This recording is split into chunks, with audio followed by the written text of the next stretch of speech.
Hello friends आ गोटे video को आपको स्वागत। तो अपन तो दहीबरा माने साधारणतः कटक ही बुझाए किंतु कटक बाहर भी आजिकल बहुत भल भाव भल भल दहीबरा भी स्टल हो गलानी। ये हूँ चांदवाली छक आठगढ़ ये डाहाण पट रास्ता हूँ आपंकर आठगढ़ एपट बाँ को हूँ रास्ताटा जोटा आप कॉलेज पट को जापण मुंडली जो रास्ताटा जाइए। तो चांदवाली छकरे ये भाई जड़े बिकुंट कान्हा दहीबरा ना अच्छी।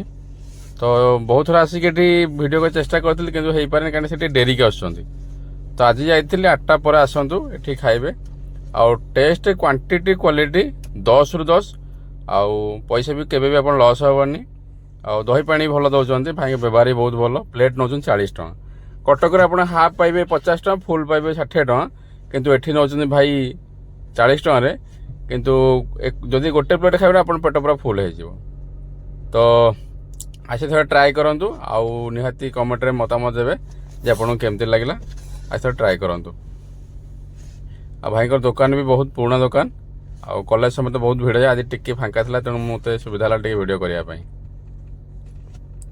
तो ये भिड़ था ये पुणी देखा नुआ वीडियो रे। धन्यवाद।